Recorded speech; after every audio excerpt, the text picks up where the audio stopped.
The tiny, dreamy harbour of Hoi An. Today, it's difficult to believe that 300 years ago, this was one of the most important seaports in Vietnam.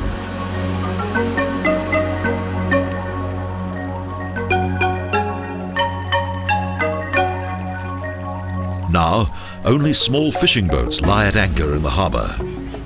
In former times, Hoi An experienced a flourishing trade with Europe.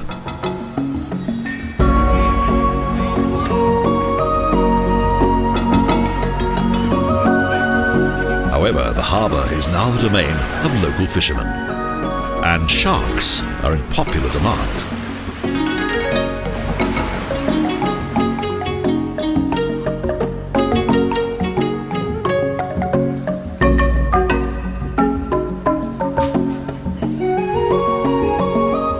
Whether on the riverbanks of the Tu Bon, the narrow streets or the fascinating shops, Hoi An has retained the colourful atmosphere of bygone times.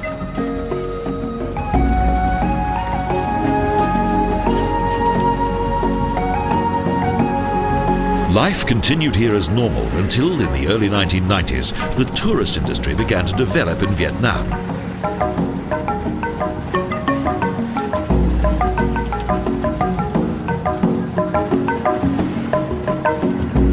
The city's newfound prosperity has not yet reached the entire city. However, it is reflected in some of its buildings.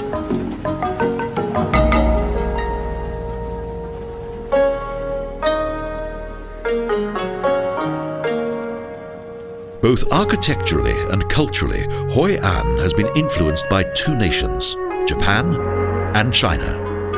And even today, Chinese influence is omnipresent.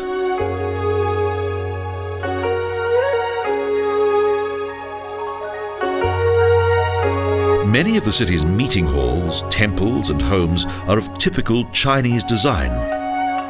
Both the Can Am Temple and the Can Kong Temple date back to the 17th century.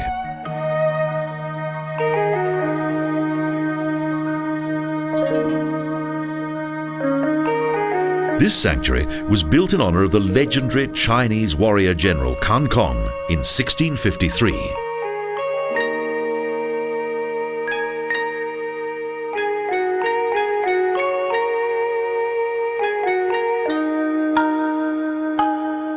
Can Tang House is one of the city's oldest buildings. It is one of 5 historic residences that is open to the public.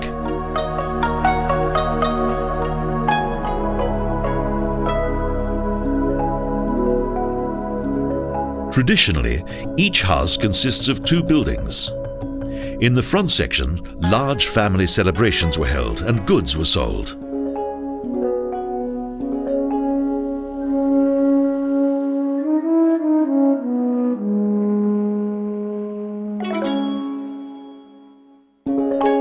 Even business meetings were held there. The elaborate design of the rooms depicted the social status and wealth of each family.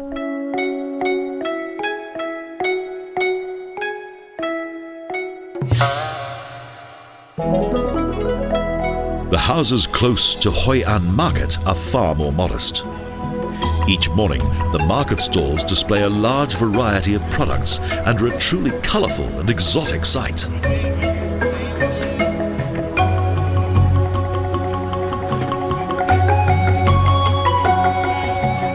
For almost 2,000 years, the South China Sea has provided the local population with its main source of food.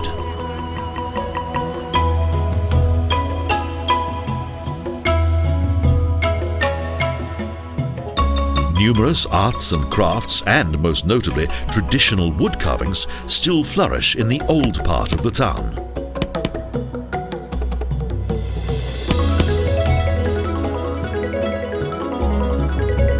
But due to increasing tourism, the number of small family businesses has declined in recent years.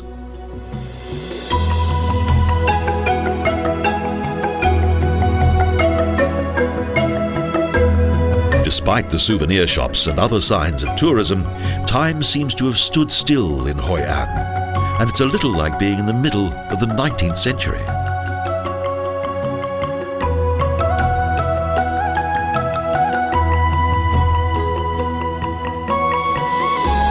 Toward the end of the 17th century, an increasing number of Chinese merchants settled in the city, and this gave rise to the construction of several splendid meeting halls.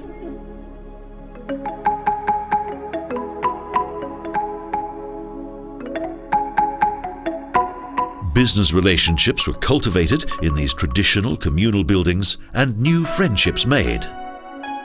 Information was exchanged and ancestors and gods were worshipped.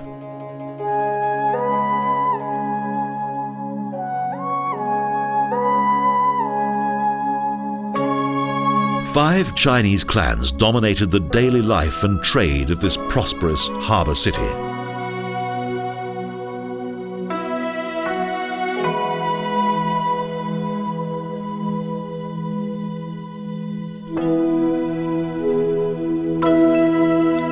In the 17th century, the city began to flourish. The Portuguese, Dutch and Spanish transformed Hoi An into a trading crossroads between the West and Far East.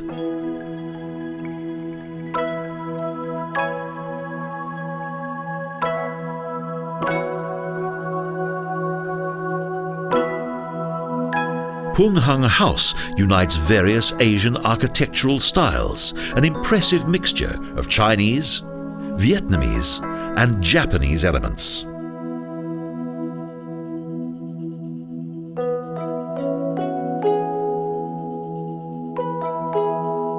A former 17th century emperor decided to prohibit contact with foreigners, and so the majority of Japanese merchants were forced to leave Hoi An.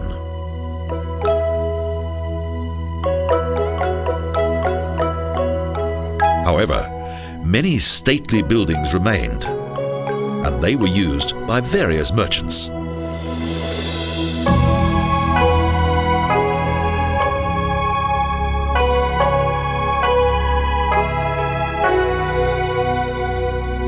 The city's economic prosperity continued up until the 19th century. Many of its fine buildings date back to that time.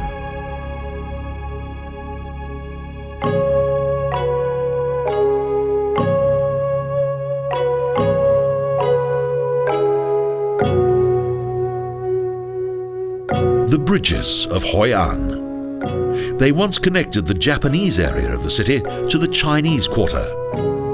Today, they represent the unity of these two peoples. The city's prosperity began to decline when its harbour was unable to accommodate the larger ships that were being built and were far too large for the facilities offered by Hoi An.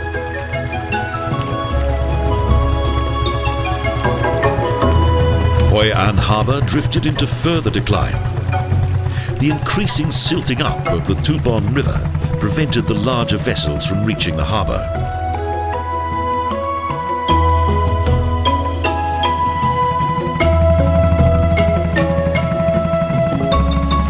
Thus, for more than a century, the city was left in the shadows, and the Vietnam War of the 20th century created further difficulties for its population.